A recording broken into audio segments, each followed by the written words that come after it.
Bueno, mientras esperamos que se conecten todos los participantes, les vamos dando la bienvenida a esta actividad, a esta charla sobre procesos de alimento en clave de género y medidas cautelares, que se ha organizado desde el Instituto de Estudios Judiciales, junto con la Dirección de Justicia de Paz Letrada de esta Suprema Corte. Esta charla va a estar a cargo de la doctora Maite Herrán, que es jueza de familia del Departamento Judicial La Matanza. Así que enseguida vamos a dar comienzo a la actividad. Ya está Sebastián Martínez, está conectado. Sebastián, ¿nos escuchás?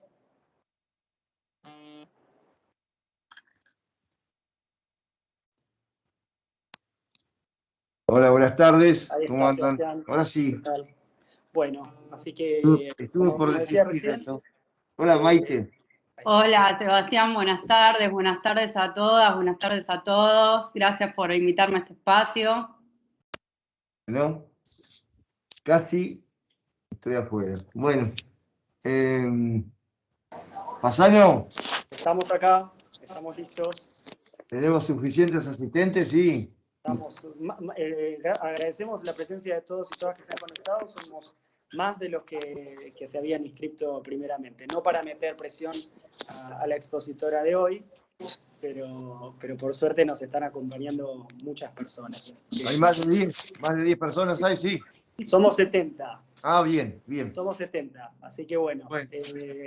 Como les decía, bienvenidos y bienvenidas a esta charla que se organizó desde el Instituto junto con la Dirección de Justicia de Paz Letrada. Va a estar a cargo de la doctora Maite Herrán. Y no sé si Sebastián, ¿querés dar alguna palabrita de inicio? El Sebastián Martínez, el titular de la Dirección de Justicia de Paz Letrada de la Suprema Corte. Sí, sencillo lo mío. Bueno, buenas tardes a todos y todas. No sé si hay gente que no sea de la justicia de paz, no de la totalidad. Bueno, se trata nuevamente de encontrarnos por esta vía. Seguimos eligiendo para estas reuniones jueces de grado. Esta vez Maite Herrán, a quien conozco hace escasamente 15 días, así nomás lo digo. La elegimos a instancia de Nadia Giancelis, y hasta ahora todo lo que viene proponiendo viene siendo bueno. Maite es jueza de familia, ahí en La Matanza. Yo digo ahí en La Matanza porque el Departamento Judicial de La Matanza empieza y termina en La Matanza. Basta y sobra, ¿no? Con un solo partido. El tema que elegimos para conversar es nada más y nada menos, así de grandilocuente lo digo, el proceso de alimentos, ¿sí? En clave de género, y lo que puede ser los alimentos provisorios, o sea, los provisorios como medidas cautelares. Tema de todos los días, temas de todos los días. Antes, ahora y siempre, digo yo. La pretensión es que nadie nos explique cómo administra este tipo de procesos con justificaciones procesales, pero que hacen pie en cuestiones bien sustanciales, de la perspectiva de derechos humanos estoy hablando. Y la idea es que ustedes puedan acompañar, controvertir, criticar, generar puntos de vista distintos, manifestar razones que son impidientes en cada uno de esos lugares para llevar adelante las prácticas que ella puede proponer. Estos últimos días, cada vez que hablé con algún juez de paz o me encontré, invité especialmente a esta actividad. Les pedí que se anoten, que se sumen y que participen. ¿sí? Cuando digo que participen, les pido que digan lo que piensan, y que sean honestos, ¿está? Sé que lo son. Maite, te agradezco, ¿sí? Repito, no hace 15 días que la conocemos personalmente, ¿sí? Porque nos fuimos hasta La Matanza para conocerla personalmente. Y bueno, te dejo por ahora en tus manos el desarrollo de la actividad. Gracias. Muchas gracias, Sebastián, Nadia, por la invitación.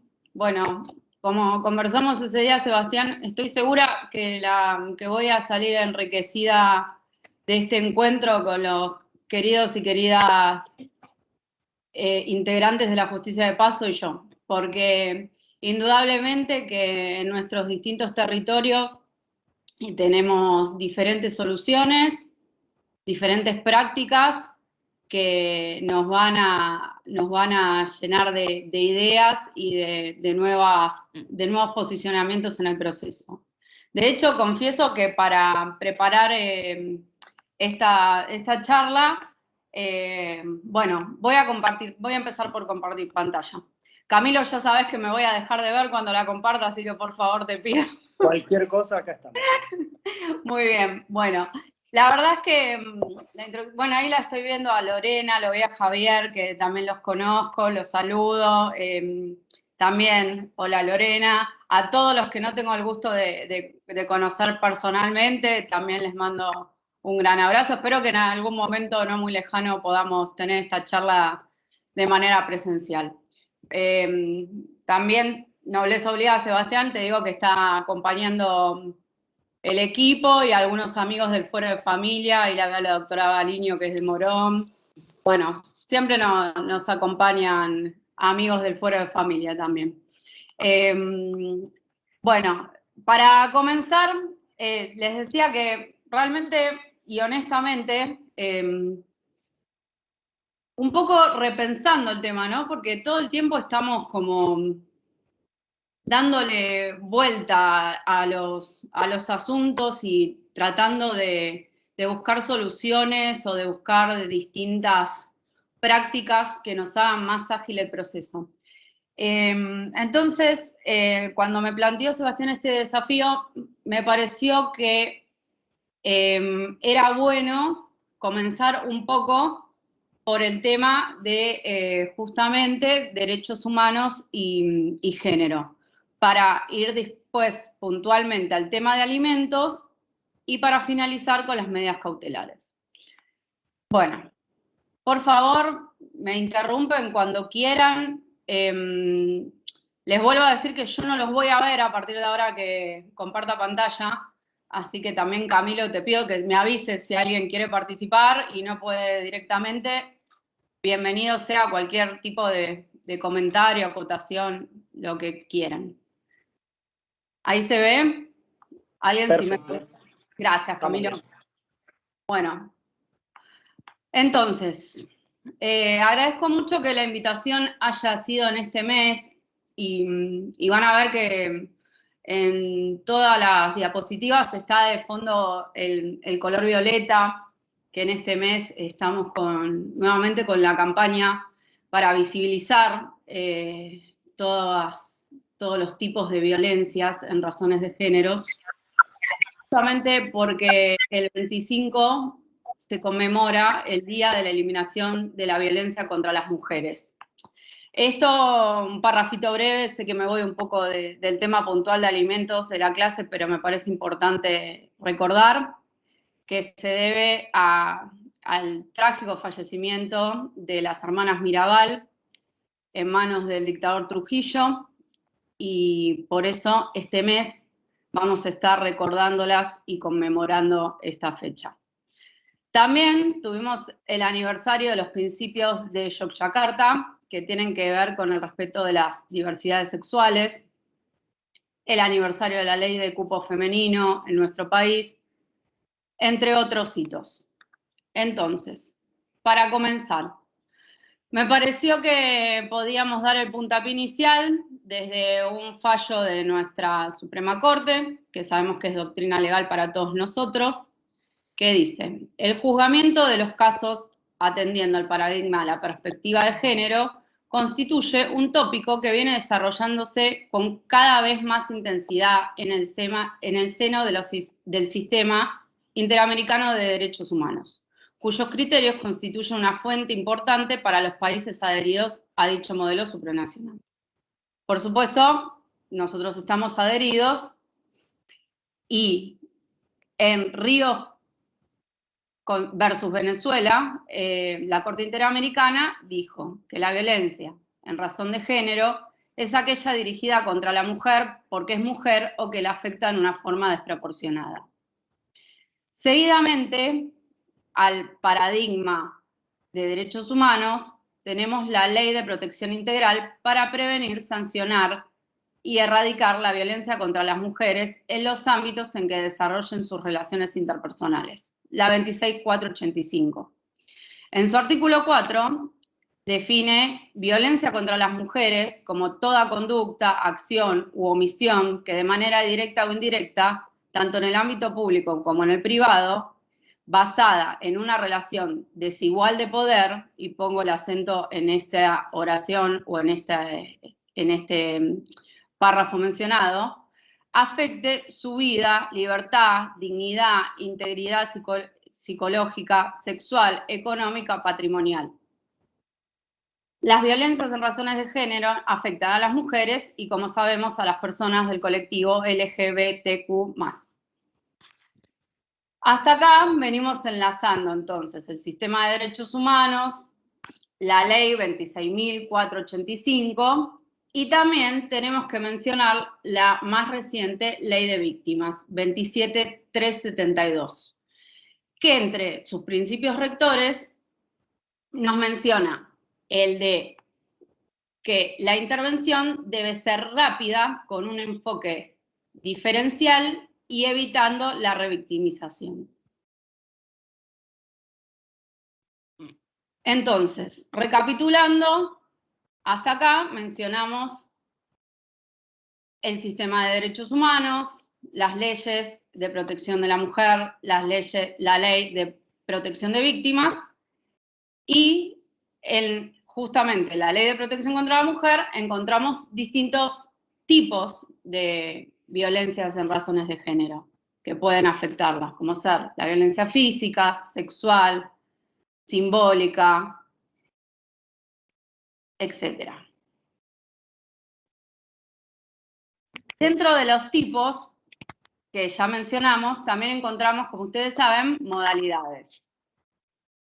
La doméstica, institucional, laboral, contra la libertad reproductiva, obstétrica, mediática, pública, política, pero hoy, y disculpen que se hizo un poquito larga esta introducción, vamos a estar centrados en la violencia de tipo económico.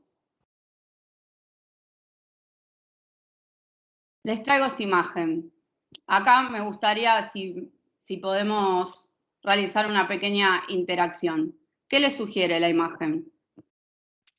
Camilo, si ahí me ayudás, a ver si alguien abre micrófono. Podemos, los que quieran intervenir, simplemente abriendo sus micrófonos, pueden ir participando de la propuesta de Maite.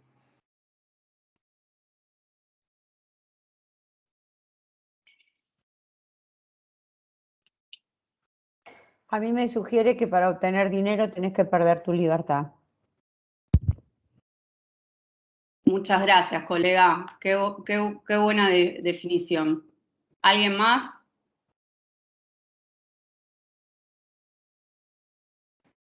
Marcelo en el chat dice esclavitud.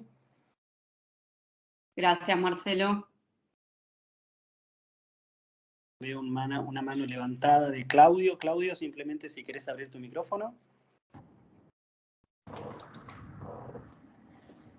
Lo mismo Daniel. Sí, perdón, la sujeción económica de la persona o de la mujer respecto, bueno, a la dependencia, ¿no? Es como que está sujeto a la dominación económica o violencia económica. Muchas gracias, colega. A mí me sugiere el dibujo, es claramente una mano masculina y dos manos femeninas atadas, el macho proveedor.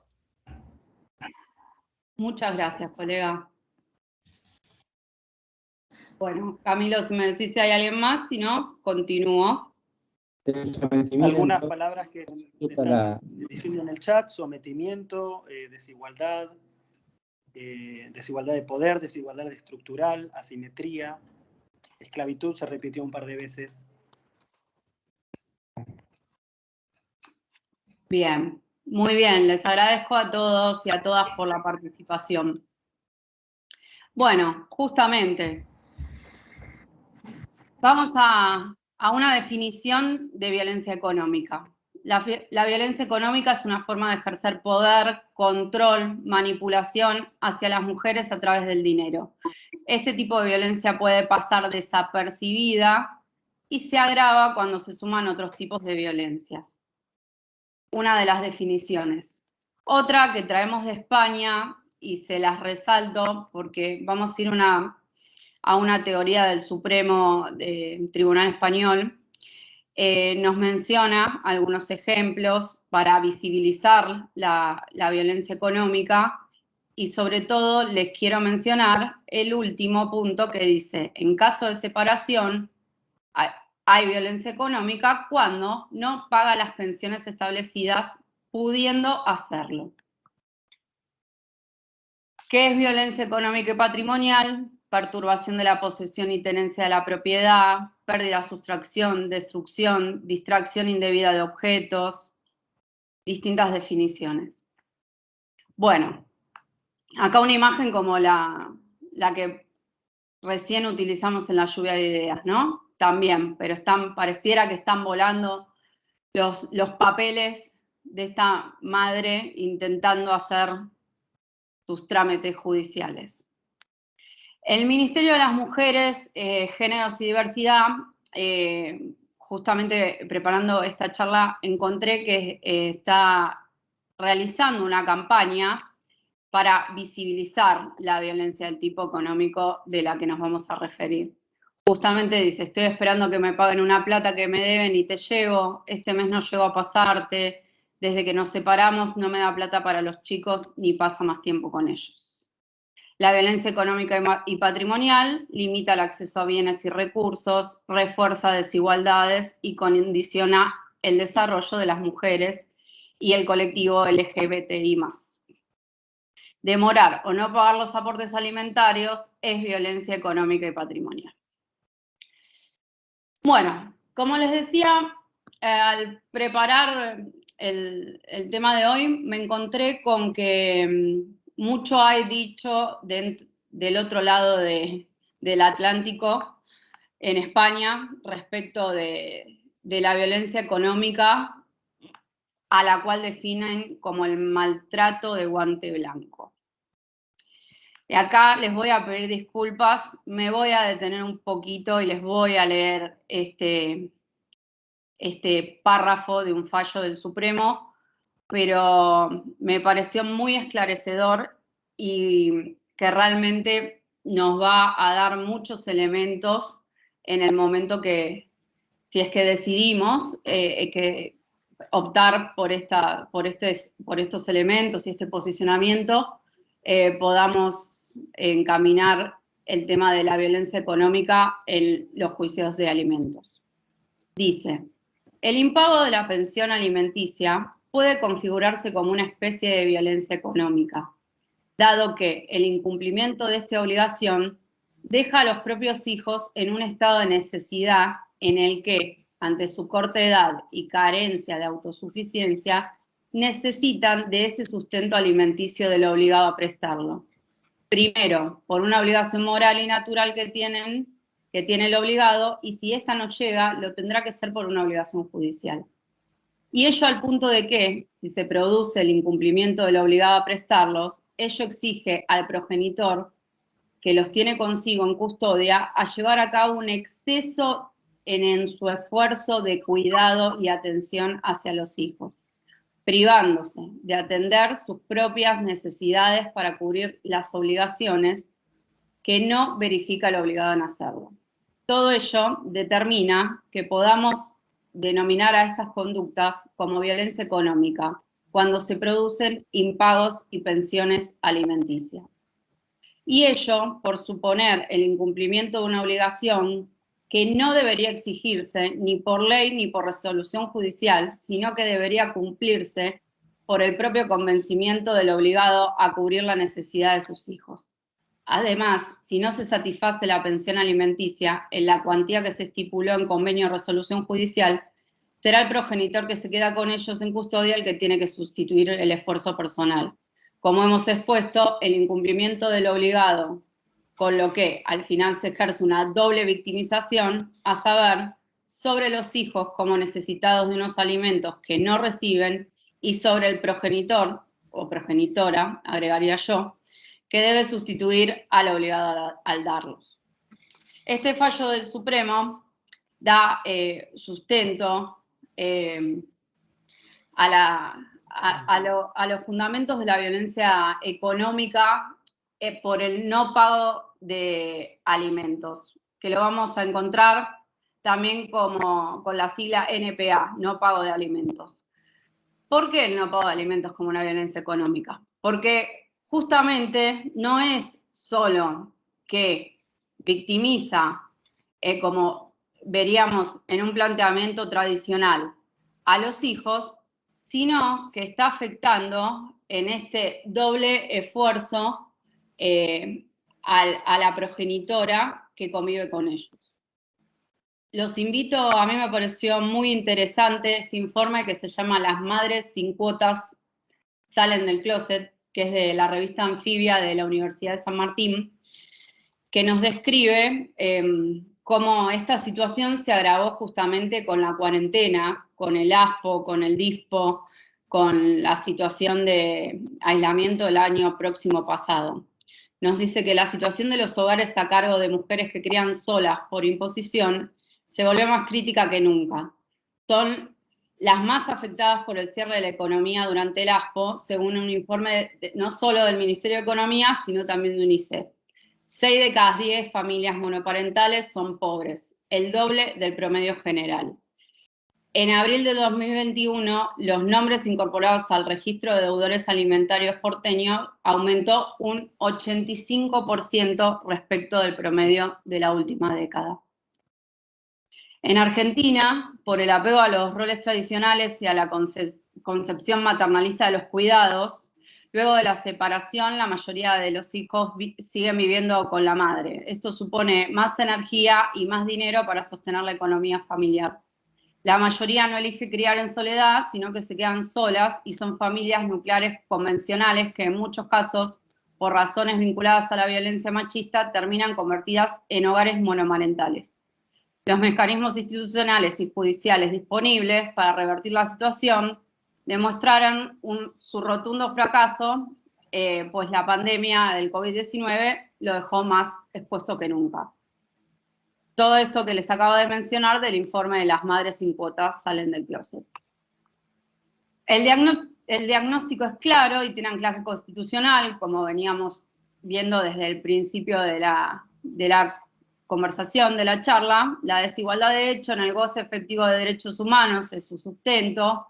El mandato constitucional también es claro, se requieren acciones para desarmar la persistencia de la discriminación. El derecho debe tener en cuenta esta asimetría y subordinación en estas colectivas y transformar las prácticas.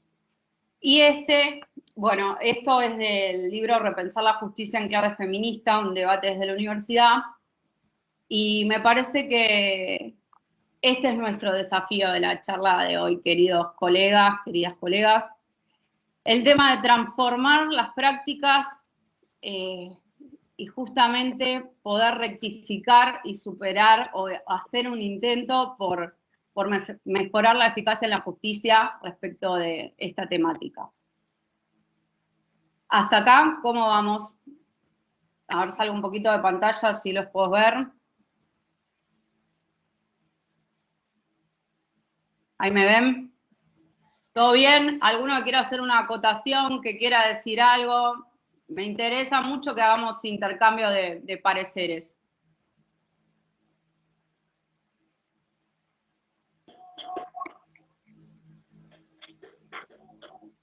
A mí me parece que Oscar abrió el micrófono. No sé si quería acotar algo.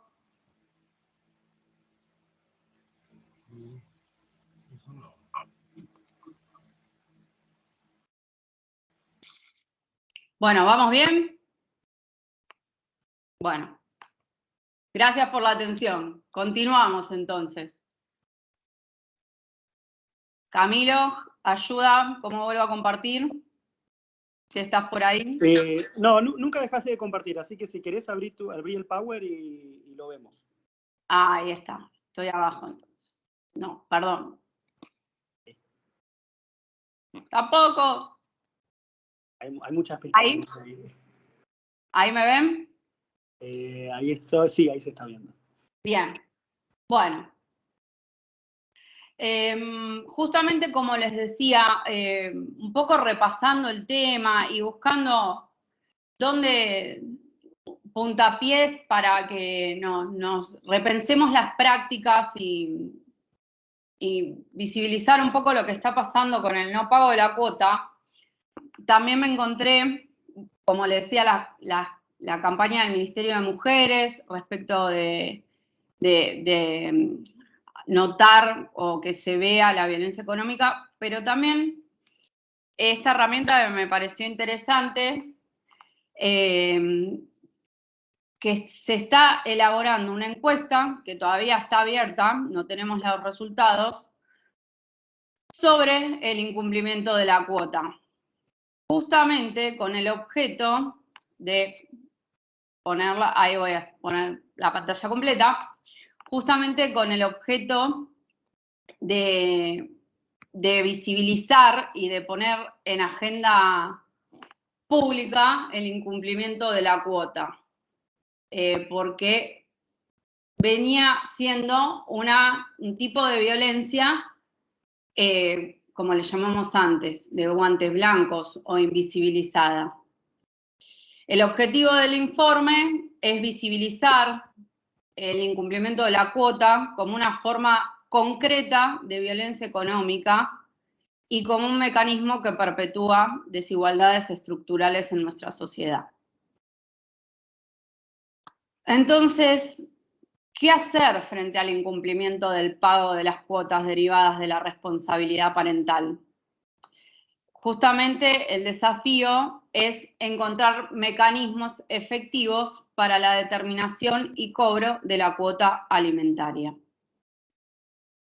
Cuando conversaba con el doctor Martínez respecto de esta invitación, lo primero que surgió en la charla es que nos encontramos con una primera barrera que puede estar en relación a los juicios de alimentos, justamente en lo que hace a las violencias respecto del acceso a la justicia. Y en esto me propongo mencionarles estos 3 obstáculos que podemos determinar y ustedes me pueden aportar cualquier otro que se les ocurra para visibilizar.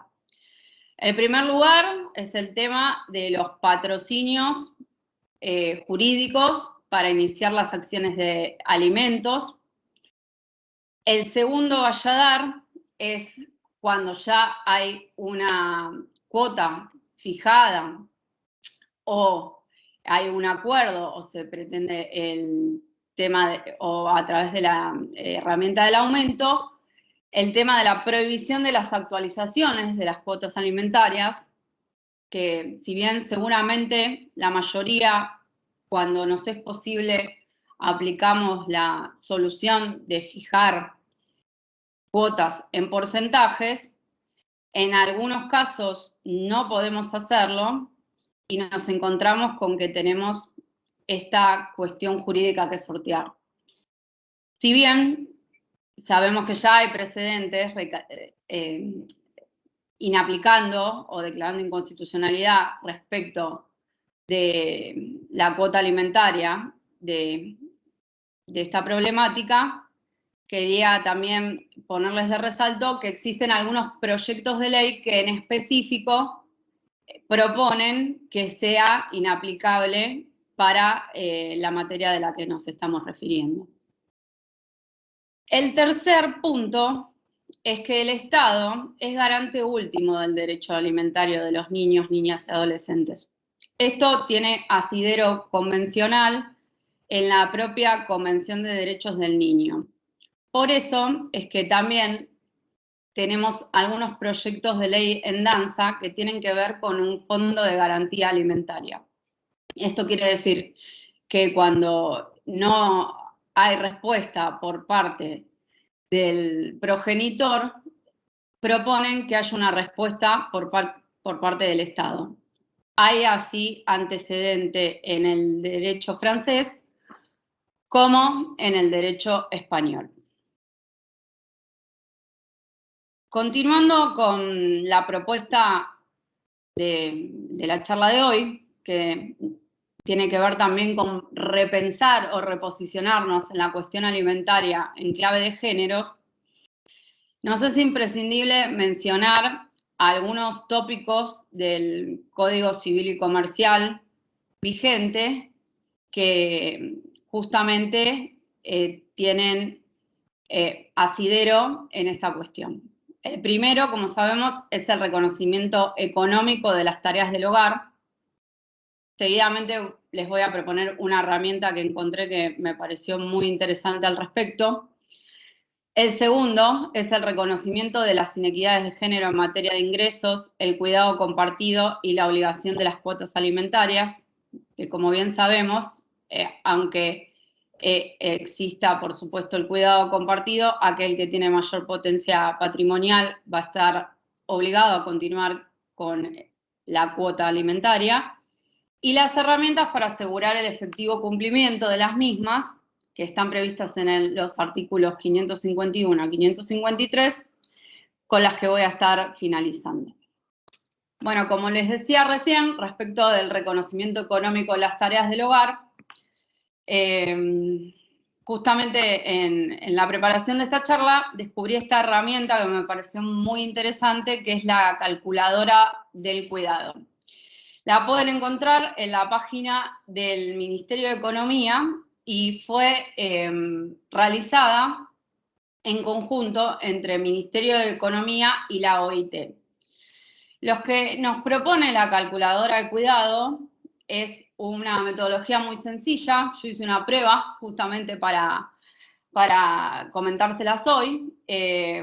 Nos va pidiendo una serie de datos y les calcula las tareas del hogar, si hubiera que tercerizarlas, cuántas horas reflejarían y cuánto habría que pagar para que otra persona las realizara. Me pareció interesante traerles esta herramienta, por ejemplo, en el ejemplo, vale la redundancia, que encontramos en la foto de la izquierda. Nos dice: dedico 150 horas al mes a tareas domésticas y de cuidado. Esto equivale a 34.725, es lo que pagaría si contratara una trabajadora de casa particular. Me pareció súper interesante, no solo para visibilizar la cuestión de las tareas de cuidado y su reflejo económico, sino también quizás para utilizarlas nosotros mismos en el momento de tarifar en los procesos de alimentos. Entonces, incumplir la cuota, como venimos sosteniendo, puede implicar violencia del tipo económico. Entonces, ¿qué medidas de gestión concreta podemos tomar como juezas y jueces contra la violencia económica ejercida por el no pago de cuota alimentaria? Y acá sí que les voy a pedir máxima colaboración. Yo hice un listado súper abierto y que me encantaría que se complete con cuestiones que ustedes hagan en sus distintos juzgados. La primera, que parece que va de suyo, pero no siempre la vemos efectivizada, es fijar los alimentos provisorios desde el comienzo mismo del proceso. Esto nos alcanza con recordar que con la mera denuncia del caudal los podemos fijar, que no necesitamos acabada prueba. Lo digo porque a veces, si bien es cierto que si no lo tenemos denunciado, estamos imposibilitados de avanzar, aunque podríamos encontrar soluciones alternativas como el salario mínimo vital y móvil o algunas otras cuestiones, a veces se generan algunos dispendios procesales que hacen que se postergue la fijación desde el inicio, lo cual perjudica a la solicitante de alimentos. La segunda es fijar muy rápidamente las audiencias en el proceso de alimentos. Y esto tiene que ver justamente con poder, siempre sabemos que en las cuestiones de familia, las soluciones obtenidas mediante la autocomposición son las preferidas y son las que tienen más adherencias al cumplimiento. Yo ya sé lo que ustedes me van a comentar porque sepan que los admiro muchísimo por la competencia súper amplia que tienen y sé que la agenda está plagada de nuestras audiencias del artículo 11 por otro tipo de violencias y que tenemos mucha actividad. Pero parece importante, justamente visibilizando el no pago de alimentos como un tipo de violencia, también asignarle prioridad para poder llegar rápidamente a una solución en el pleito. Ya mencionamos la herramienta de fijar los alimentos en porcentaje. Esto también va de suyo, en especial en este momento donde lamentablemente tenemos proceso inflacionario en nuestro país, porque la cuota de otra manera se va desvalorizando y nos obliga a incrementos o actualizaciones periódicas que nos traen algún inconveniente jurídico que ya analizamos. Utilizar despachos anticipatorios a fin de agilizar el proceso. Y acá me voy a detener un poquito porque el doctor Martínez especialmente me lo pidió. El tema de fijar alimentos en los procesos de protección contra la violencia familiar. Si bien es cierto que en general, tanto en los juzgados de familia como en los juzgados de paz, en las protecciones siempre estamos corriendo y nos surge los perímetros, las exclusiones, todas las cuestiones que hacen a los tipos de violencia física, sexual, psicológica. No lo es menos que tenemos la herramienta en el artículo 7 para la fijación de una cuota alimentaria de carácter provisorio, si se quiere, porque es cierto que en el proceso de violencias vamos a tener un marco muy acotado, pero hay situaciones que, como vinimos desarrollando, requieren de la fijación de una cuota, justamente como una herramienta para empoderar y para poder darle la posibilidad a la víctima de violencia de salir de esa situación. A veces esta cuestión va a surgir porque nos lo pidan mediante su patrocinio letrado, pero otras veces puede surgir de los propios informes o de las propias audiencias del artículo 11 que recién les mencionaba, esta necesidad. Me parece que es importante que mencionemos que tenemos la posibilidad en el artículo 7 de la fijación de una cuota. Sin perjuicio de que después para ordenar los carriles procesales podamos darle apertura al juicio de alimentos en sí mismo. Pero tener en cuenta que lo podemos hacer y estoy segura que muchos de ustedes lo hacen. Bueno, otra propuesta es maximizar el uso de las herramientas tecnológicas. Soy una ferviente creyente de que la modernización de la justicia que llegó obligados un poco por la cuestión del encierro nos trajo un montón de herramientas muy útiles y que van a permanecer y que nos van a dar agilidad al proceso. Vi que estaba el doctor Javier Heredia en la charla que sacó un fallo en la pandemia que fue pionero respecto de la notificación de alimentos provisorios por WhatsApp. Seguramente que no con el fundamento de las resoluciones de corte que lo hacíamos en ese momento, pero sí por la tutela judicial efectiva y el 706 y las facultades oficiosas y las facultades también que especialmente debemos ejercitar en tanto la existencia de un tipo de violencia o varios, vamos y tenemos fundamentos sobrados para seguir utilizando las herramientas tecnológicas en este tipo de procesos. Me parecía también interesante recordar, tuvimos alguna ocasión en el juzgado, el equipo se va a acordar de fijar alimentos en favor de la persona embarazada, que existe la posibilidad bueno, por supuesto ya había creaciones pretorianas, pero ahora está explicitado en el Código Civil y Comercial. Y tener en cuenta siempre los criterios de interpretación de interés superior del niño y perspectiva de géneros. Acá hago un parate, si a alguno se le ocurre o quiere comentar alguna otra idea o algún otro modo en el juzgado que utilicen respecto de alguna medida de gestión para agilizar los alimentos, muy bienvenido. Camilo, como siempre, te pido asistencia si ves a alguien levantando la mano. Ningún problema.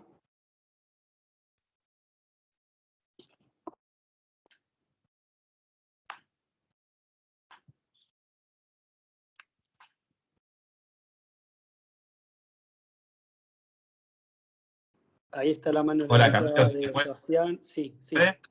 Sí. Daniel, Oscar han levantado la Eh, mano. Y Graciela también. Vamos primero entonces con Oscar, que fue el primero, si les parece. Voy a salir a... Yo más que primero, bueno, me quedó una pregunta con respecto al Estado como responsable último, digamos, del pago de la cuota, pero la dejo para después. ¿Qué pasa? Yo particularmente en el juzgado tenemos muchos problemas con el ANSES, generalmente cuando los obligados son los abuelos, digamos que no incumple el progenitor, se hace la demanda contra los abuelos, se fija la cuota sobre los haberes de cualquiera de ellos, se hace la comunicación al ANSES y particularmente en el caso mío, no sé ahora que se implementó directamente la notificación a Central, digamos, de Mercedes, por ejemplo, en el caso mío, pero pasan meses, no solo que no contestan, no retienen, e inclusive el ANSES, en cesaciones de cuota, todavía no le deja de descontar al alimentante, en el caso de un abuelo que el hijo empezó a cumplir, y hace un año más o menos, que se está oficiando cada 3, 4 meses. Eso por un lado. ¿Qué medida más, o sea, que no sea lo del código procesal en cuanto a las sanciones que le van al superior, o de comunicar al Ministerio de Gobierno el incumplimiento, sino algo efectivo como para lograr el cumplimiento efectivamente, digamos, de esa cuota? Bueno, Oscar, qué preguntita me tiraste. ¿Qué situación? Sí, es cierto. Bueno, quizás, mirá, la verdad es que no es algo que me esté pasando en Matanza, pero me quedo pensando que te respondo las dos cosas. Primero, que a vos te había quedado una duda respecto del Estado como garante último. Esto tiene que ver con que los compromisos internacionales asumidos, en particular la Convención de Derechos del Niño, tiene fundamento legal para esta cuestión, hace que el Estado, ante el no pago de la cuota alimentaria, deba responder, ¿sí? Claro, pero la duda mía es eso, o sea, si el Estado va a terminar cumpliendo, ¿cuándo logro que cumpla el que tiene que cumplir? Porque si encima... Bueno, pero te lo linkeo con el segundo que me preguntás, ¿no? Ahí yo lo que te diría es, y sí, justamente, quizás tenés aparte dos grupos vulnerabilizados, porque de un lado me estás hablando de personas mayores seguramente y de niños, ¿sí? Pero vos en este planteamiento que estamos visibilizando hoy, tratamos de asegurar el pago de la cuota alimentaria. En su caso, más allá del 551, que vamos ahora a seguir con eso, veremos si también corresponde que después, practicando una liquidación, haya que hacer algún tipo de reintegros, ¿sí? Si se te duplicaron los rubros.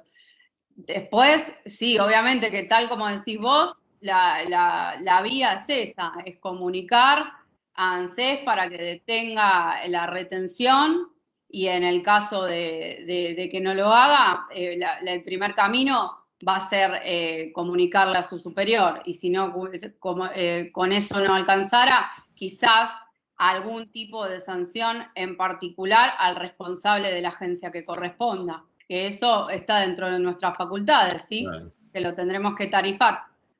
Voy a seguir después más adelante con algunas ideas que quizás hace que volvamos a esta cuestión, ¿sí? No sé si te contesté de alguna manera. Sí, a ver, al Estado, digamos, en este caso al ANSES, ¿se le puede llegar a aplicar un tipo de sanción similar a la que tienen los privados? Porque es muy fácil, el empleador es fácil.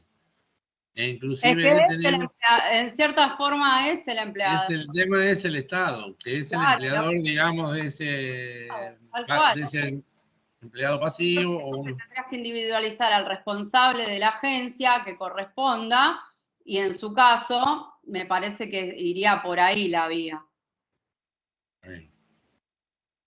No sé si los demás comparten, ¿no? Es completamente abierto esto, ¿sí? No, se nos ocurren distintas soluciones o caminos procesales entre todos.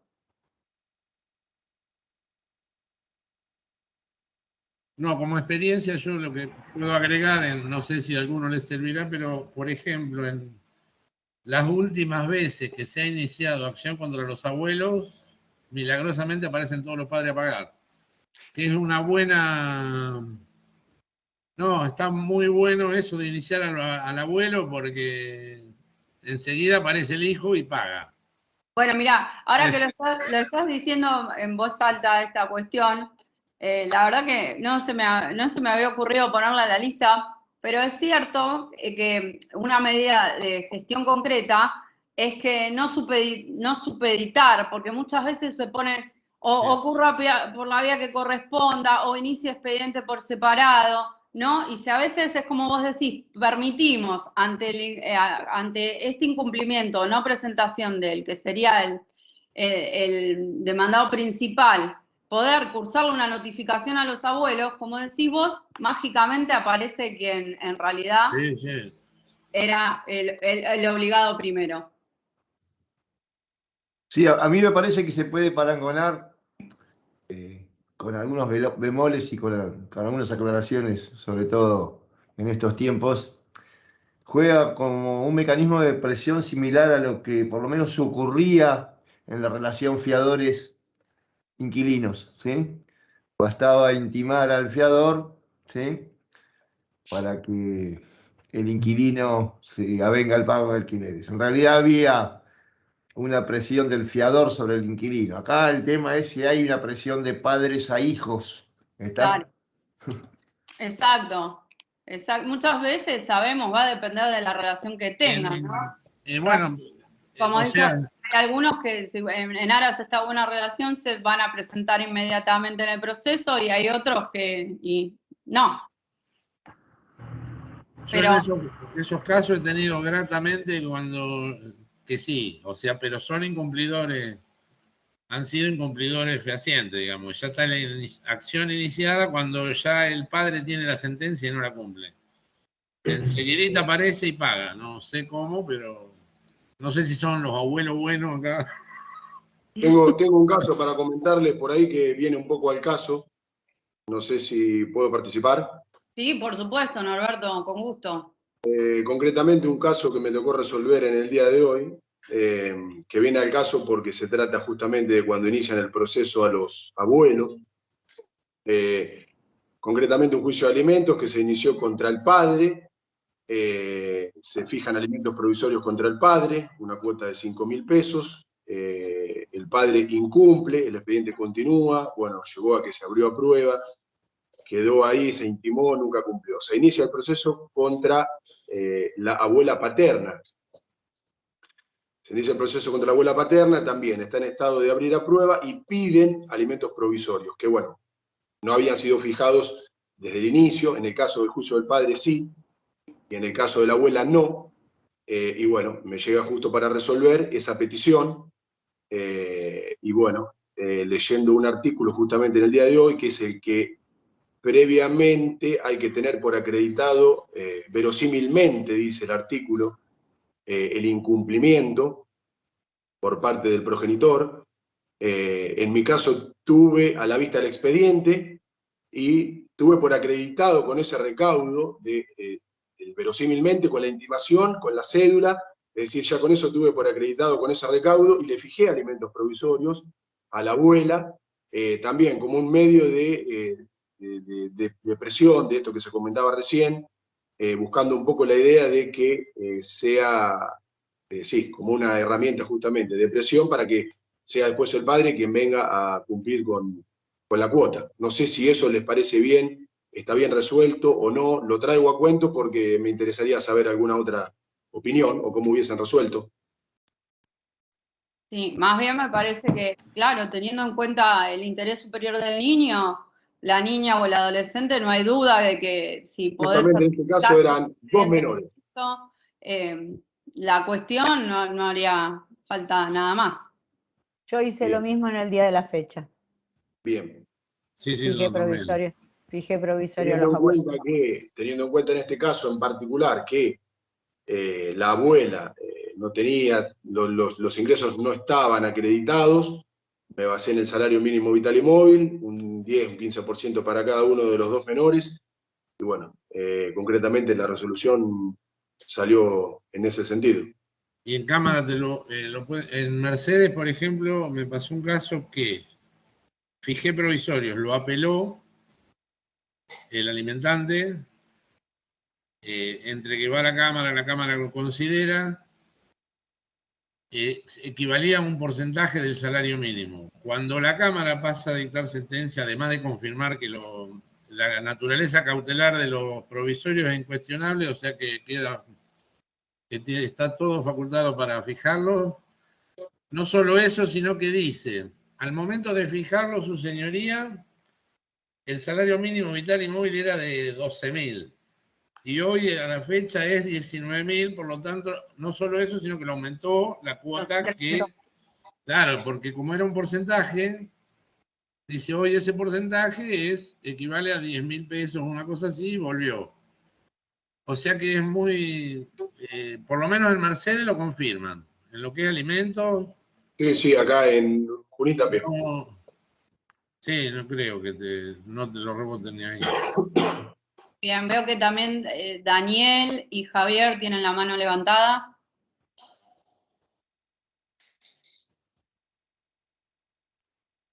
Sí, no sé si hablo yo o como nos van diciendo el turno. Dale, Daniel, gracias. Sobre lo que se dijo, tres cositas yo quería decir. Bueno, cuota provisoria, obviamente, yo la fijo cuando son progenitores en la primera resolución, considero que es la cautelar por excelencia, está todo acreditado, la verosimilitud del derecho y peligro de la demora. Con el tema de las cuotas en violencia, lamentablemente yo tuve una muy mala experiencia con mi cámara, en una cuestión de violencia que advertí claramente que la señora, por más que no lo decía en la denuncia, estaba en una situación de extrema indigencia porque no trabajaba y el esposo tenía, la pareja en este caso, tenía una buena un buen ingreso y un ingreso fijo, yo le fijé de oficio la cuota de alimentos, el señor la apeló y mi cámara, la Cámara de Azul, dijo que violé la regla de la congruencia procesal. Y después, una tercera cosa, lo voy a seguir haciendo, obviamente, lo voy a seguir haciendo. Violaré la regla de la congruencia procesal, pero lo voy a seguir haciendo si lo advierto. Y la segunda cosa con el tema de los porcentajes, que acá yo sé que voy a introducir algo que va a ser quizás no para debatirlo hoy, ni mucho menos, pero yo tengo, o sea, para evitar la devaluación de la cuota, yo siempre lo fijo en porcentaje. Pero no más allá del porcentaje de la persona que en ese momento tiene un trabajo específico, supongamos en blanco, igual le pongo un piso de un porcentaje en sueldo mínimo vital y móvil. ¿Por qué? Porque ocurre que ese señor, puede ser que el día de mañana, muchas veces ocurre, deja de trabajar y la señora se queda sin cuota de alimentos. O puede ocurrir que el señor cambie de trabajo. Entonces, realmente, nosotros como jueces hacemos generalmente que nos dicen, no, mire, trabajaba para el supermercado Tribilín y ahora trabaja en la estación de servicio Cuchuflito. Entonces, el porcentaje lo pasamos a la estación de servicio y nosotros lo hacemos. Pero tenemos que saber que eso está mal hecho. O sea, esa sentencia quedó sin efecto. ¿Por qué? Porque lo establecimos en la sentencia en un porcentaje de un sueldo que en ese momento tenía. Y eso es lo que hizo el juzgado. O sea, lo estaríamos obligando a esa señora, si el señor hiciera un planteo, a hacer un nuevo juicio de alimentos. Y esto lo digo porque a mí me ocurrió. No me ocurrió en la justicia de paz, pero me ocurrió cuando fui juez de familia. Entonces, tomé como base siempre, más allá que el señor tenga un sueldo en blanco, el mismo ponerlo como piso en porcentaje de sueldo mínimo vital y móvil. Entonces siempre me aseguro que se vaya a trabajar por cuenta propia o vaya a trabajar en otro lado o como sea. Bueno, después vendrán los incidentes de reducción o aumento. Y con eso también reduje tremendamente inclusive cuando no tiene trabajo en blanco. Si no tiene trabajo en blanco, tengo que presumir, salvo que me hayan probado otra cosa, pero a veces también es cierto que las pruebas son bastantes, o sea, vienen bastante huérfanos de prueba, ¿verdad? No se puede probar que haga, que tenga otro trabajo, digamos, con una remuneración mayor, sobre todo la remuneración. Tengo que presumir que por lo menos un sueldo mínimo vital y móvil gana. Y entonces, cuando no me pueden acreditar ningún tipo de tareas o changas, o me dicen que es changas o lo que sea, bueno, yo considero que el mínimo que gana es un sueldo mínimo vital y móvil. Y sobre eso le aplico el porcentaje. Bueno, esto último seguramente puede ser muy cuestionable, porque yo estaba haciendo un trabajito sobre este tema de la sentencia y la ineficacia de la sentencia de alimentos cuando se fija directamente en porcentaje de un sueldo determinado y ante la posibilidad de que pierda el trabajo. Muchas gracias, Daniel. Sabes que es súper interesante y me hiciste acordar que parecido, vos lo haces con el salario mínimo vital y móvil, pero también hay sentencias que tienen la buena práctica de poner tanto porcentaje, el cual nunca podrá ser inferior a tal monto, ¿sí? También como una herramienta justamente para lo que decís vos, de que en el caso de que esa persona... Claro, pero el tema del monto que se me desactualiza. Entonces yo digo, me parece mejor tu fórmula, pero a lo que vengo es que es una herramienta como justamente para combatir el tema de si el alimentante se nos queda sin esa remuneración que teníamos en miras en el momento de la sentencia. Y respecto de lo del principio de congruencia, bueno, a veces... Es lamentable, doctora, no se puede decir otra cosa. O sea, perdón, no sé si están mis camaristas, pero yo digo que es lamentable, porque estamos en un proceso de violencia donde tenemos todo para hacer, o sea, todo podemos hacer. Acá no es congruencia procesal. Bueno, porque si yo hago congruencia procesal, entonces si yo hago una provisión de acercamiento, cuando advierto que necesito una provisión de acercamiento, por más que la señora en la denuncia no la diga, entonces también soy incongruente.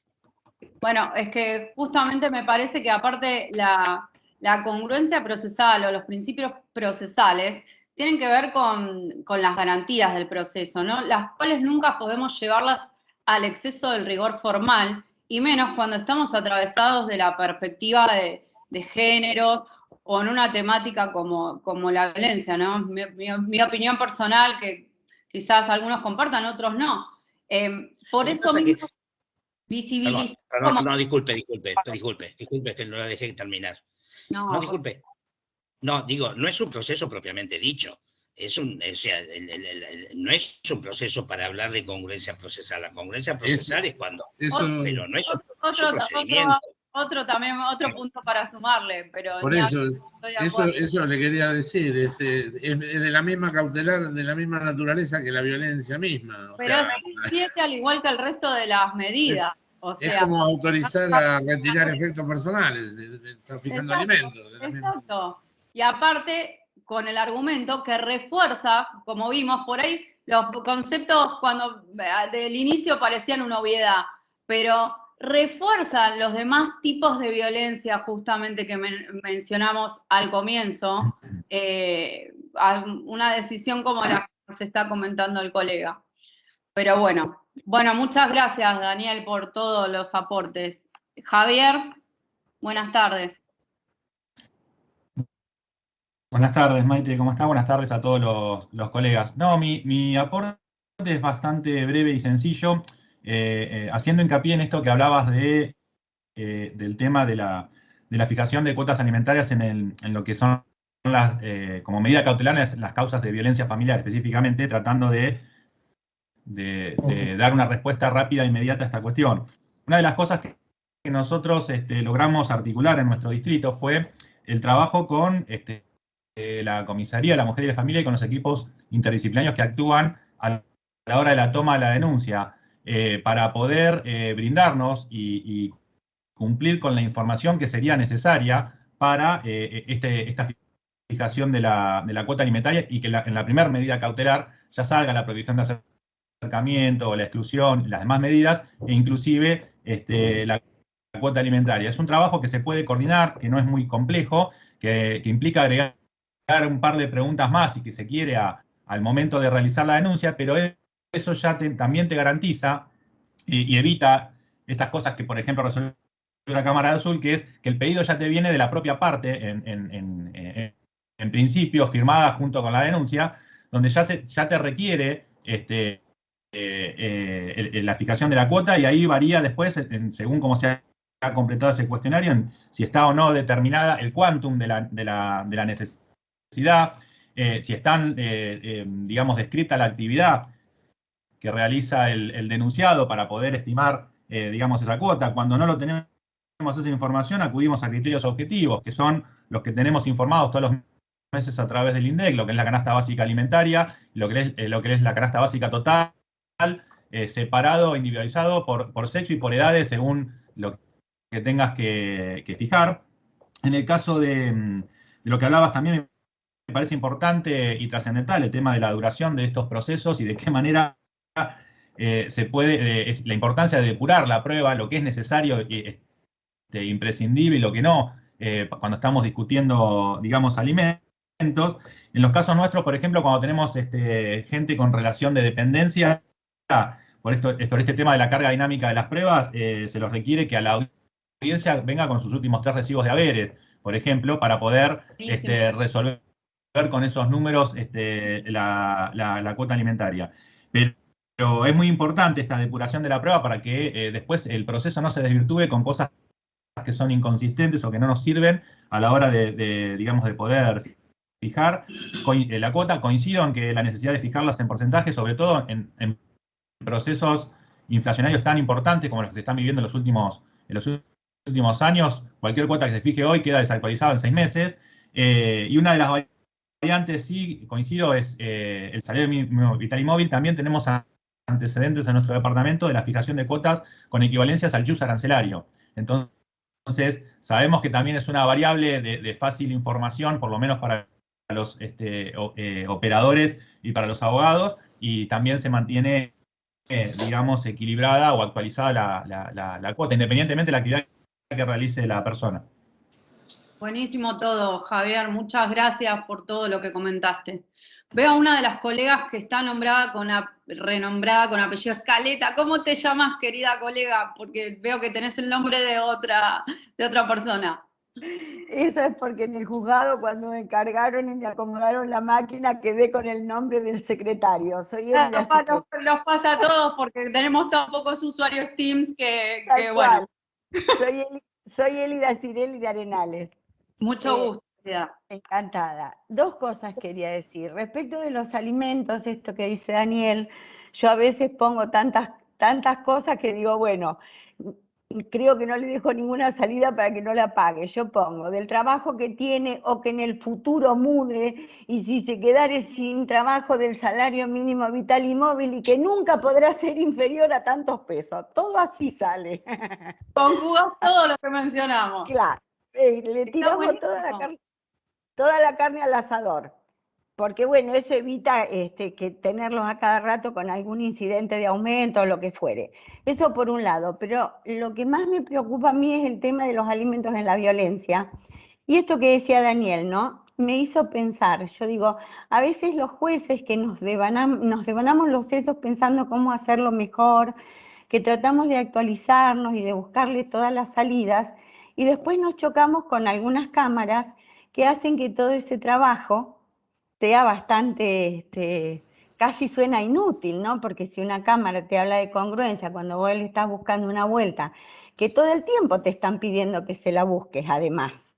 Es decir, nosotros estamos exigidos todo el tiempo, que la perspectiva de género, que la velocidad, que no te olvides de esto, que no te olvides del otro. Y yo digo, ¿y qué pasa con las cámaras?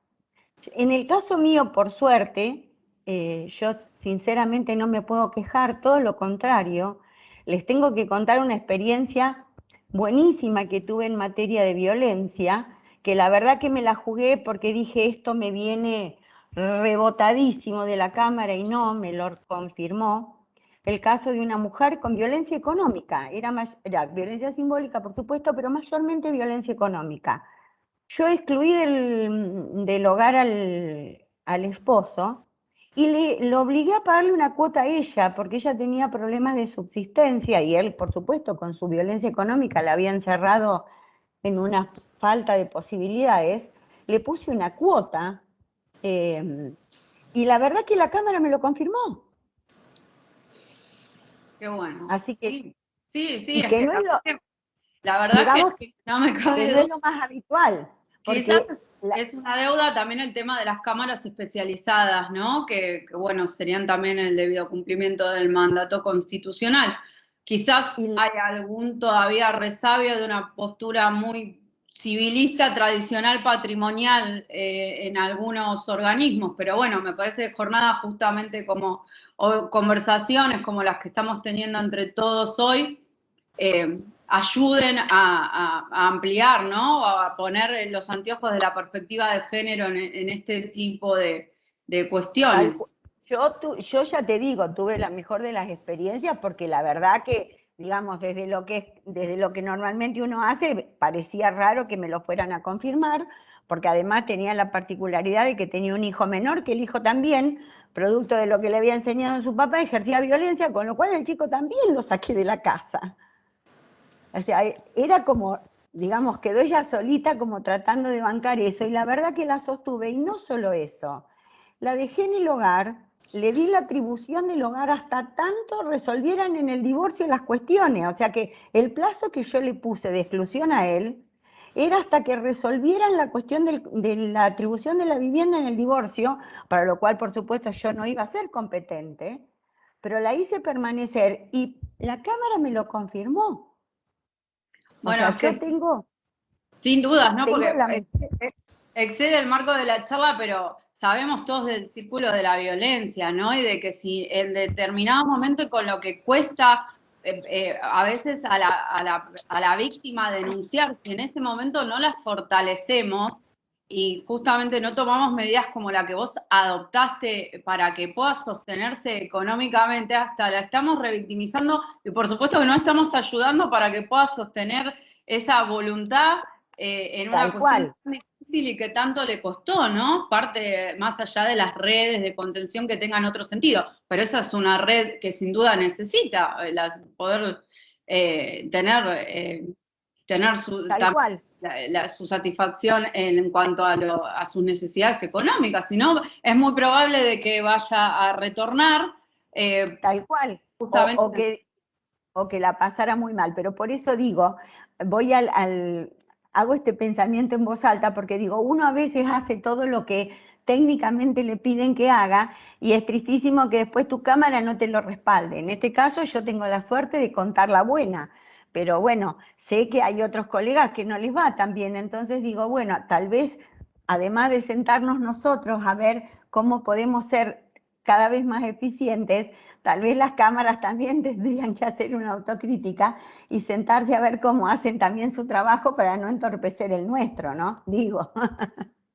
Bueno, Elia, muchas gracias por el aporte. Ahí Sebastián quiere decir algo. ¿Tenés la mano levantada, doctor Martínez? Va a hablar María Silvia, ¿sí? Que está acá conmigo. Por favor, un placer. Y después de María Silvia voy a seguir yo. ¿Sí? María Silvia primero.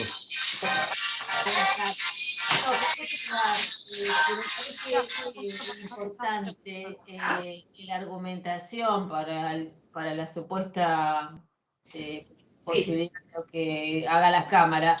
Argumentar en el acceso a la justicia y los estándares de ejercicio. Y me parece que una buena guía es la guía de la Oficina de la Mujer, que cuando hace en toda la tabla de los derechos, habla en cuanto a la tutela judicial efectiva, parte del acceso a la justicia y de la tutela judicial efectiva está en el tema de las medidas cautelares. Y en esas medidas cautelares precisamente está este tema de los alimentos, y que está corroborando de que si no se otorgan esos alimentos, no se le da entidad a esa medida cautelar que el Poder Judicial está obligado a diligenciar, porque si no se va en contra de la debida diligencia, del principio de discriminación y de igualdad sustantiva, porque en definitiva la Cámara, al alegar el principio de congruencia, lo que está haciendo es a que esa mujer sea más pobre, porque si no se le va a reconocer esos alimentos provisorios. Por eso me parece que cuando uno usa esa guía, lo que facilita es que te da los párrafos y te dan todos los artículos, todas las argumentaciones, que después es más difícil, supongo, a la Cámara para revocar, dejar de atender esos estándares específicos. Gracias, María Silvia, qué privilegio la explicación que nos diste. Después voy a mencionar un poquito Campo Algodonero, justamente aplicado, que habla del estándar de diligencia debida, aplicado a lo que es justamente violencia económica. Bueno, veo que está Jorge Martínez y Graciela Jofré, salvo que no esté viendo a alguien que quizás por la visibilidad del Teams, y después avanzo, así llegamos al final de la propuesta y ahí hacemos otro intercambio. Jorge. Sí, yo quería comentar una experiencia en que estamos jugado alimentos en la violencia de oficio. Y la Cámara no solo que los ratificó, sino que lo tomó como una medida cautelar previa al proceso, hizo una aplicación analógica del 207 del Código Procesal Civil, y en vez de fijar 10 días para iniciar la demanda de alimentos, le extendió el plazo a 30 días y nosotros le dimos patrocinio jurídico gratuito para que inicie el trámite. O sea que la Cámara no fue pedido los alimentos por la denunciante, sino que lo fijamos de oficio y la Cámara lo tomó como una medida cautelar previa al proceso y le extendió el plazo en vez de 10 días como el 207 a 30 días. Era ese solo aporte. Gracias por el aporte, Jorge. Y gracias. Bueno. Hola. Hola. Muy pequeño. ¿Qué tal? Yo soy jueza de Villa Gesell, bueno, hace ya 25 años. Nosotros muchos años, y cuando tenemos denuncias de violencia ponemos mucho el foco si la víctima de violencia tiene chicos, el grado de violencia, y generalmente para no dejarla vulnerable, más allá que la medida las hacemos de oficio, le nombramos defensor oficial, y si la mujer la vemos que tiene sostén, le fijamos los alimentos provisorios y el tema del cuidado personal, porque está muy íntimamente relacionado el tema de los alimentos con el cuidado personal. Cuando nosotros vemos que esa mujer está en una situación de mucha vulnerabilidad, aparte de los alimentos provisorios, le fijamos el cuidado personal unilateral. La experiencia muestra que en general estos hombres, hay que tener mucho cuidado con los alimentos cuando se fijan, porque cuando el hombre es muy violento, es como que reacciona en forma inmediata y empieza a activar todo lo que sería la cuestión con relación a los chicos. Eso es lo que la experiencia me ha mostrado. Inclusive hace poco un caso de un muy violento, detenido, muchísimos antecedentes de gravísima violencia contra esta chica, lo dejan en libertad hace poco tiempo, el hombre andaba por la ciudad amenazándola de muerte a ella. Pero ¿por qué estaba tan activado y tan feroz? Porque ella, mientras él estuvo detenido, activó la actualización del tema alimentos. Y este hombre, la violencia se la potenció. O sea, no es que, por eso me parece interesante el proyecto de que pudiera haber alguna cobertura del Estado en determinadas situaciones de violencia. Porque estas mujeres, por necesidad, necesitan los alimentos, pero en muchos casos es como un botón que activa la reacción feroz de estos hombres. Y ellas, en general, la mayoría, lo que ponen en evidencia que tienen terror de que les saquen los chicos, eso es lo que plantean. Entonces me parece que el tema del cuidado personal también tiene que ser considerado como una medida precautoria y tiene que ser evaluado como un síntoma también de violencia de género, no solo el tema alimentos, sino el cuidado personal de los chicos también. Y en los procesos de alimentos nosotros fijamos en el primer despacho y activamos las audiencias, porque la audiencia, en mi postura, esta es mi postura, la toma en forma personal, y es muy importante porque uno en la audiencia puede llegar a ver las dos realidades, porque no todos los hombres es porque no quieren pagar. Sabemos que en la situación que estamos viviendo hay un montón de varones jóvenes que no tienen trabajo, entonces uno trata de acercar posiciones para que realmente la mujer cobre y cobre algo efectivo, ¿no? Y por último, la Cámara de Dolores, conforme lo que vos decías, en una última resolución que me pareció interesante, fija un porcentaje, cuando hay un sueldo registrado de un 20%, eran 2 chicos, y que no tenía que ser menos a 20.000 pesos. Eso como una pauta. Me pareció interesante, nada más. Gracias, Graciela, por todo el aporte que hiciste. Sí, quizás yo me enfoqué mucho en el tema de alimentos porque era lo que nos convocaba hoy, pero no tengo dudas que tenemos que tener siempre una visión global del conflicto familiar y que va a tener muchas aristas en algunos casos, ¿no?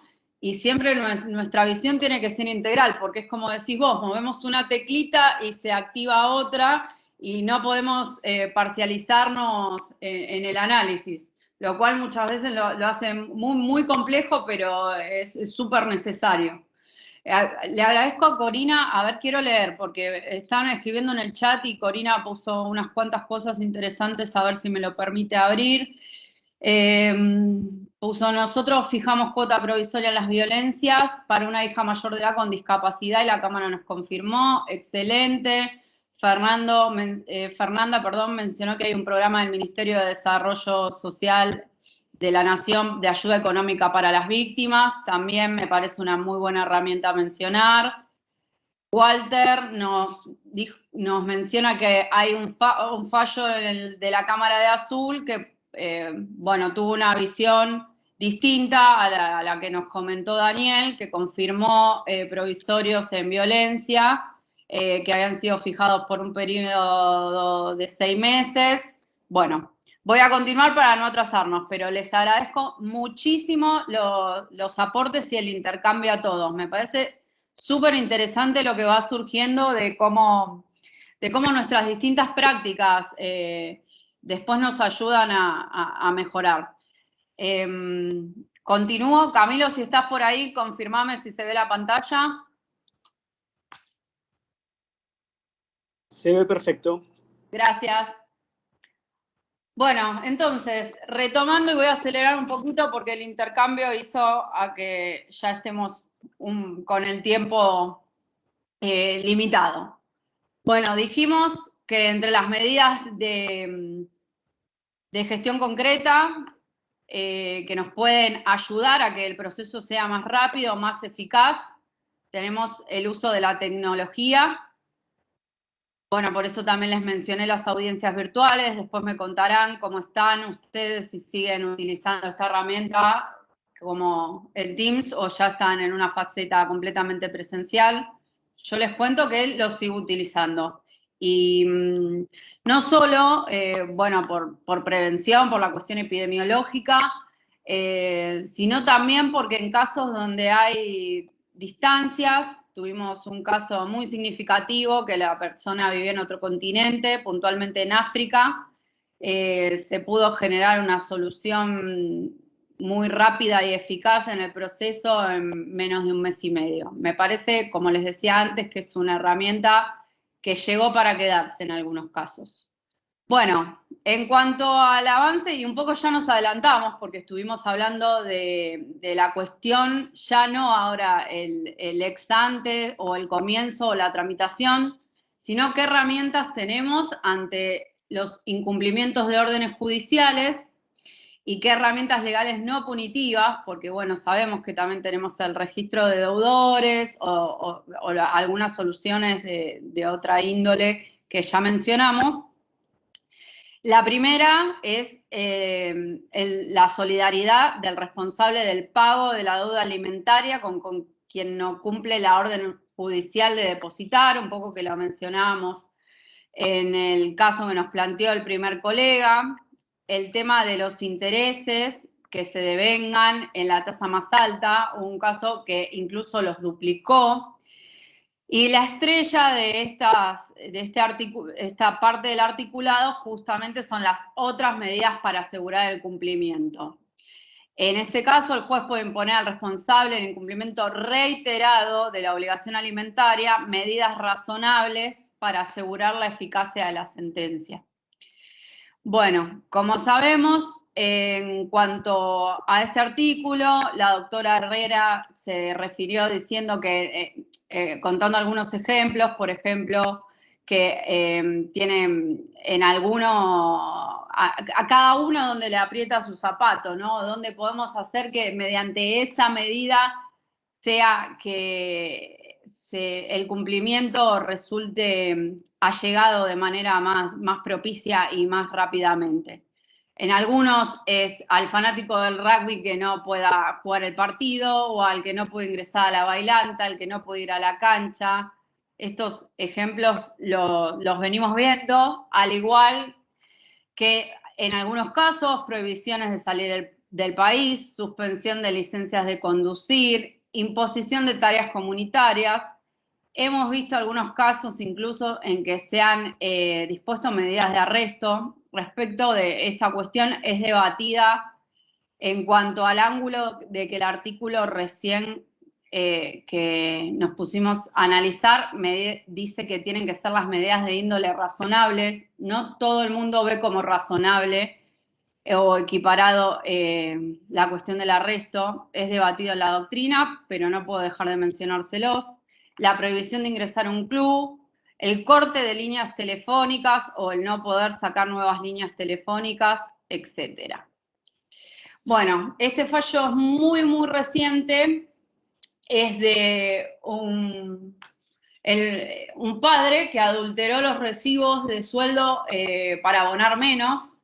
Como contaba Javier, uno a veces les pide que concurra a la audiencia con los recibos, o le fijamos una modalidad en el porcentaje que va a requerir para el control del debido pago de la cuota que acompañen los recibos.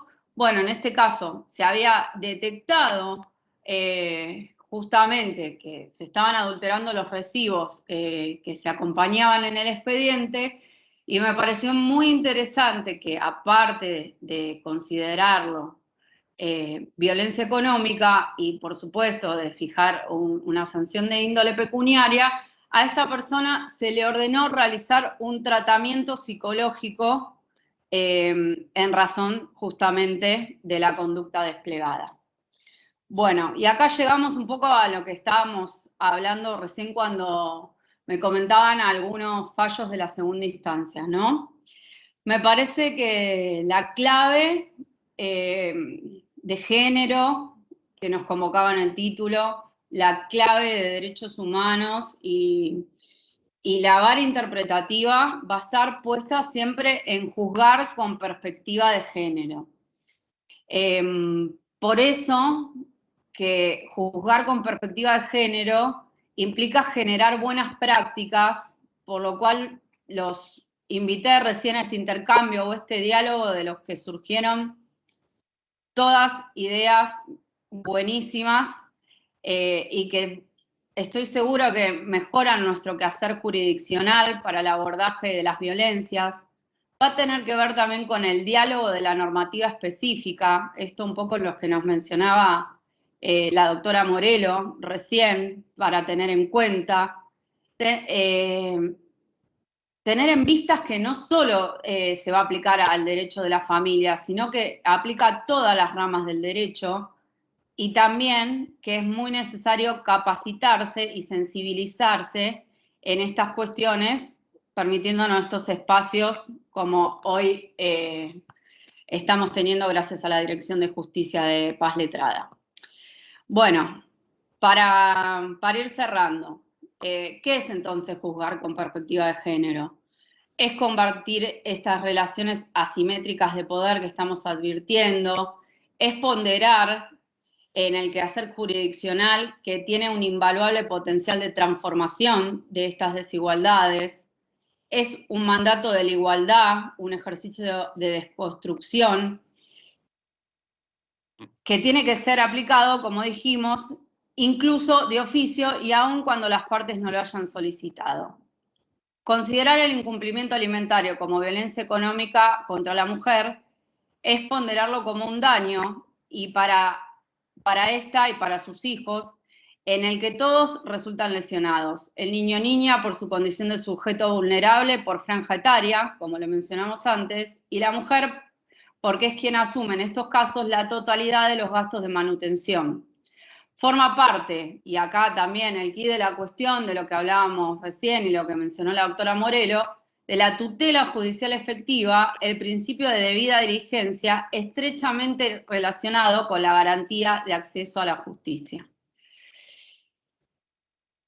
La violencia económica, y esto se los quiero resaltar también por ahí porque surgió mucho el tema de la fuente convencional o legal. La violencia económica y patrimonial se encuentra reconocida en un amplio espectro de leyes que mencionamos, en normativas de nivel internacional y en normativas del nivel local. La recomendación 19 de la CEDAW, a más de afirmar la falta de igualdad formal entre hombres y mujeres, señaló que la falta de independencia económica, esto es lo que recién contaban algunos de ustedes en lo que sucede en las violencias, ni más ni menos. La falta de independencia económica obliga a muchas mujeres a permanecer en situaciones violentas, haciendo hincapié en la negación de sus responsabilidades familiares por parte de los hombres, que puede ser una forma de violencia y coerción. Por otra parte, la estrategia de prevención estatal en casos de violencia debe ser integral, es decir, no solo debe apuntar a la prevención del riesgo, sino también al fortalecimiento de las instituciones que puedan proporcionar respuestas efectivas en los casos de violencia contra la mujer. Esto, como les decía, surge del fallo del campo algodonero de la Corte Interamericana de Derechos Humanos y es uno de los estándares convencionales que nos va a servir siempre de base para fundar nuestras resoluciones al respecto. No es lo mismo afirmar, esto es una enunciación de la doctora Mariel Molina de Juan, que habla puntualmente del impago de alimentos como forma de violencia, y nos dice que no es lo mismo afirmar que el incumplimiento alimentario viola los derechos humanos de los hijos alimentados, que sostener que en estos casos las víctimas de violencia son dos. Por un lado los hijos, por otro lado la mujer que los tiene bajo su cuidado.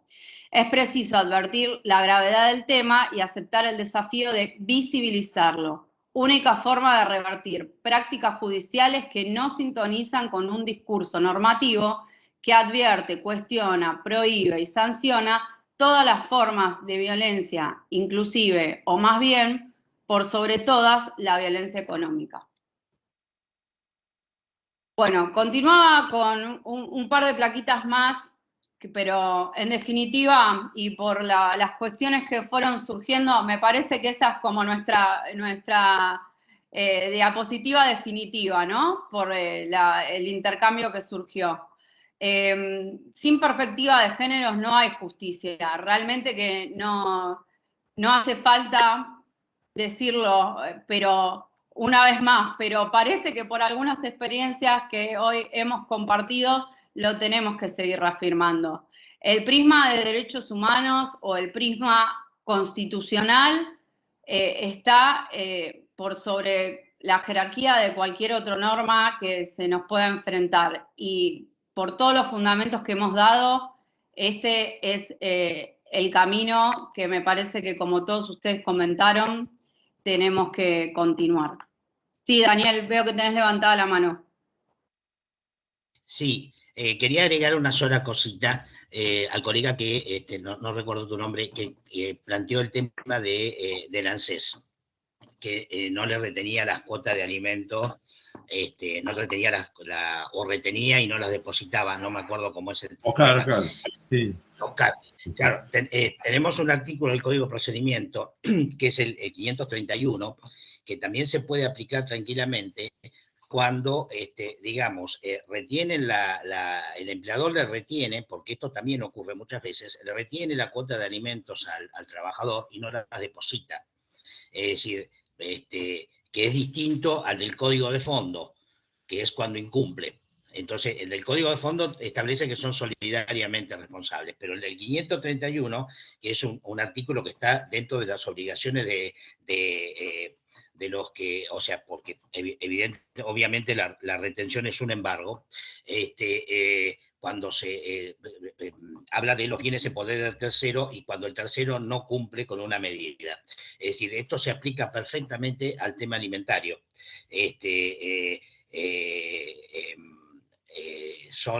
O sea, y el trámite, esto lo tendría que saber más los abogados, porque obviamente nosotros no lo podemos hacer de oficio, es por incidente, un incidente de responsabilidad que se hace en el mismo expediente y debe pagar el empleador.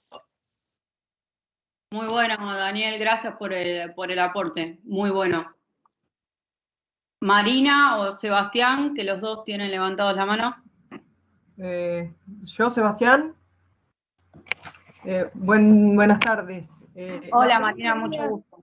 Encantada. La pregunta mía va más por una cuestión procesal del artículo 640 sobre la actuación del demandado en el juicio de alimentos y esa tensión que existiría entre la celeridad y tutela judicial efectiva respecto de la parte alimentada y la limitación importante al derecho de producir determinadas pruebas que tiene la parte demandada. ¿Cómo ves vos esa tensión y en qué casos habría que admitirle determinadas pruebas que no serían de las que permite el artículo 640 en esa limitación tan grande que tiene a la producción de pruebas?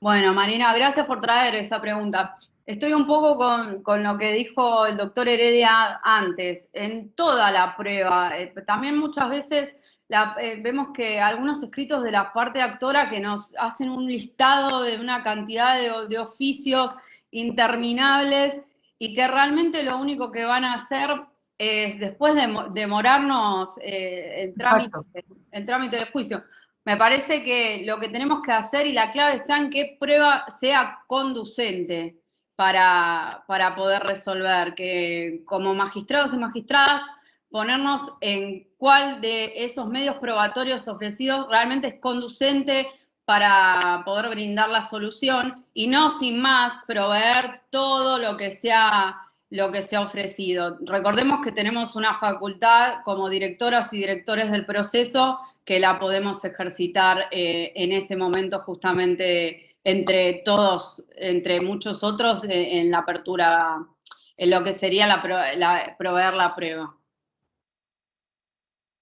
Está, perfecto, muchas gracias. Gracias, Marina. Doctor Sebastián Martínez. Bueno, yo, a propósito de cómo les va en la cámara o cómo se enojan con la cámara, porque en definitiva la cámara a veces impide llevar adelante todo eso que ustedes hacen con tanta preocupación, ¿no? Que es la tutela efectiva, la efectiva protección cautelar mediante alimentos provisorios.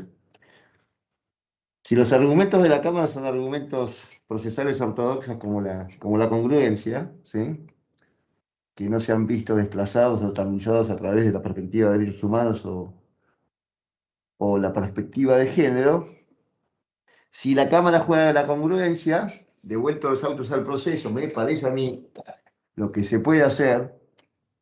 Necesitamos la ayuda de un abogado de la parte alimentante, ¿sí?, que tenga arrepentización al menos. Tengamos en cuenta que estamos en el ámbito cautelar, tengamos en cuenta que son cosas jugadas formales y juguemos con hechos sobrevinientes para que no nos digan que hay alzamiento, ¿está? Esas posibilidades efectivas las tenemos permanentemente en una dinámica tan clara como es el tema de los alimentos o los incumplimientos de la obligación alimentaria. Sí, perdón. Perdón. De todas maneras, Sebastián, perdón. A ver, por eso yo dije, lo voy a seguir haciendo y recién por privado, como es la misma cámara, hablamos con Fabián, que son distintas salas, o sea, las distintas salas tienen distintos criterios. A mí me tocó una sala y a él le tocó otra que tiene otro criterio, ¿verdad? Pero bueno, yo lo voy a seguir haciendo más ya porque puede tocarme la otra sala, sino además porque realmente se transforma después en algo abstracto, porque yo la apelación es con efecto devolutivo. Por lo tanto, el señor tuvo que pagar alimentos. Y mientras tanto, digamos, como fue un alimento provisorio, nosotros instamos a la persona a que interponga la acción, o sea que no se quedó sin alimentos. Es decir, la Cámara los revocó, pero por eso tenemos que insistir, creo, cuando tenemos cámaras con ese criterio, o salas con ese criterio, para que se den cuenta que de última su resolución se tornó abstracta. ¿Por qué? Porque en el mientras tanto, hasta que resolvió, el señor tuvo que pagar.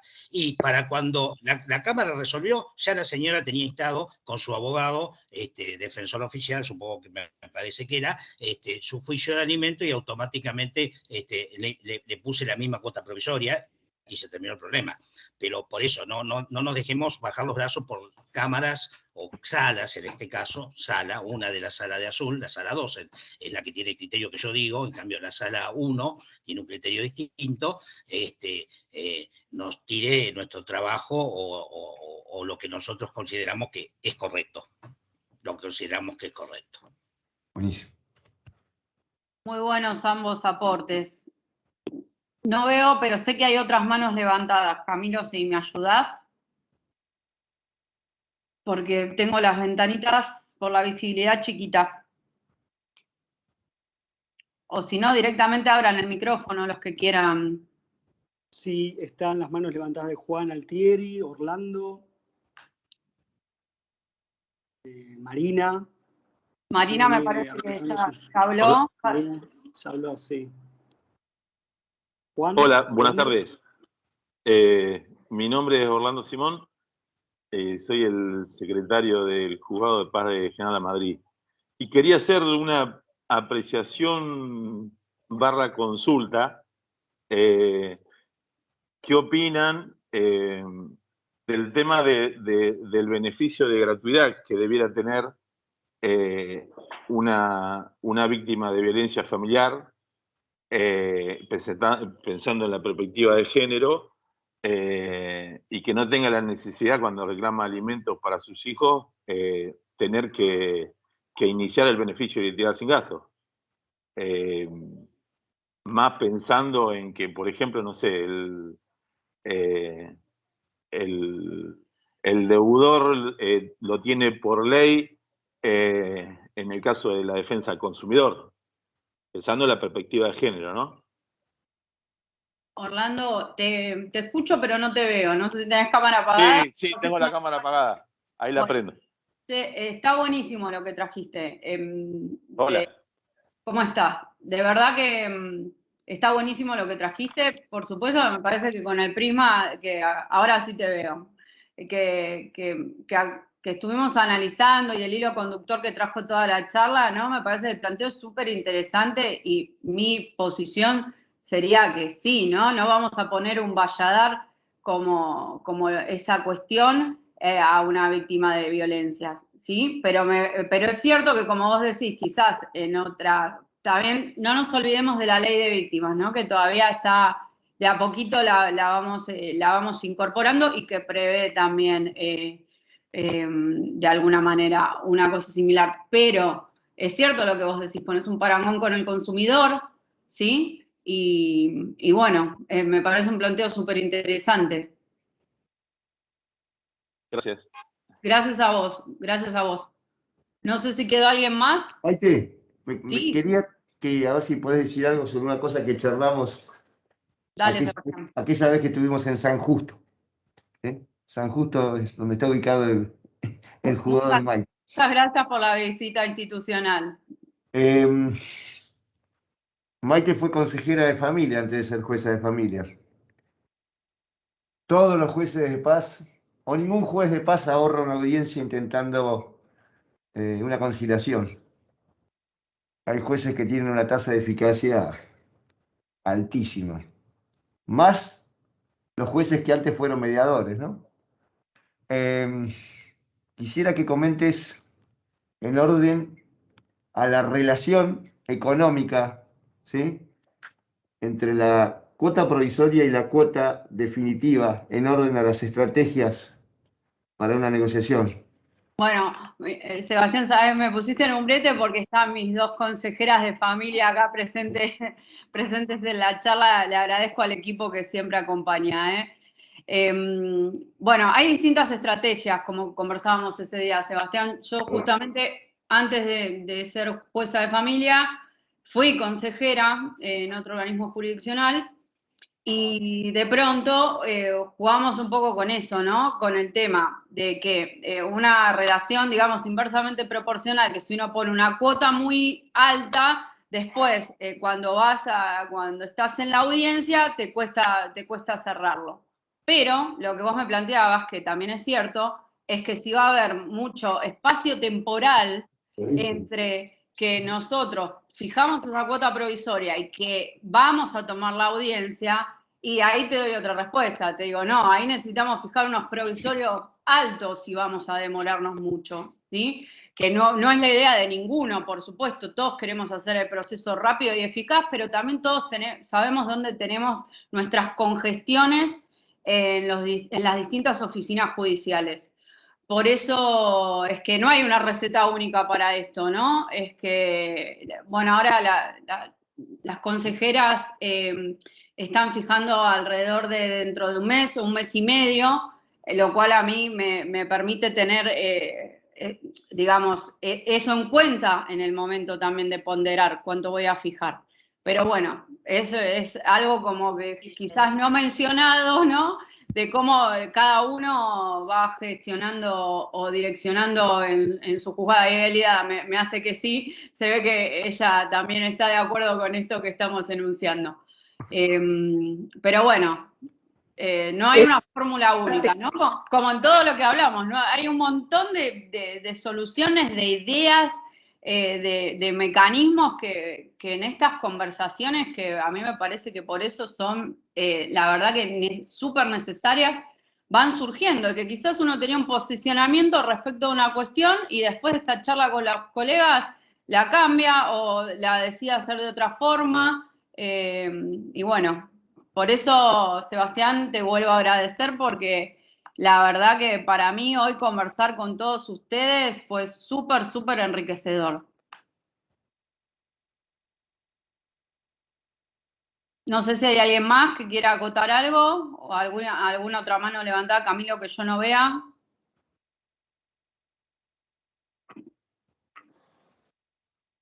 No, estamos al día con ese tema. Bueno, muy bien. Bueno, creo que estoy cumpliendo con el horario también. Los quiero dejar ir a merendar. Ahí lo vi al doctor Federico Domínguez, que es un amigo. Saludos, Fede.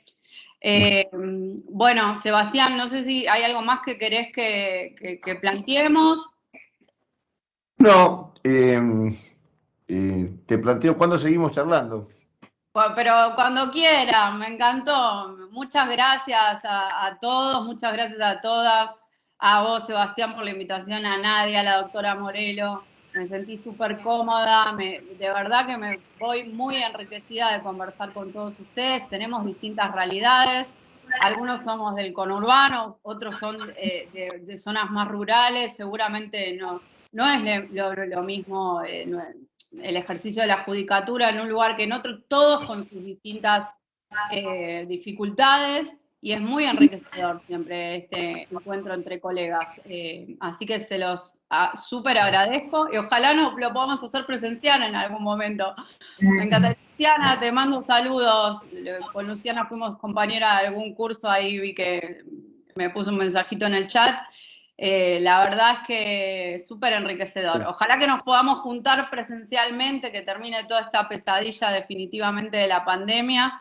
Estoy orgullosa de pertenecer a este Poder Judicial bonaerense que sostuvo el servicio de justicia, poniendo el cuerpo en todo momento. Todos sabemos lo que pasamos el año pasado. Agradecida a nuestros funcionarios y funcionarias que acompañaron desde el primer momento las guardias presenciales, y a todos los empleados y empleadas, a todos los equipos por todo el esfuerzo.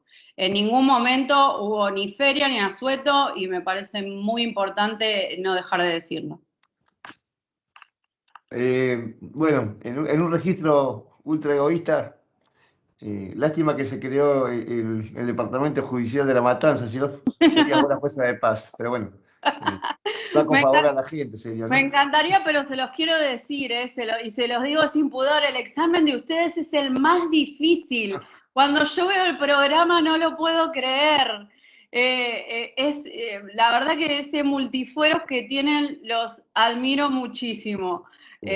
Así que bueno, muchas gracias por permitirme simplemente expresarles estas ideas, y bueno, siempre a disposición.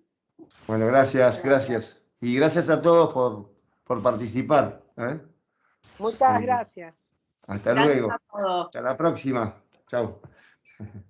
Chao, hasta luego, gracias. Hasta la próxima. Gracias. Hasta Chao, luego, chao. gracias. Gracias.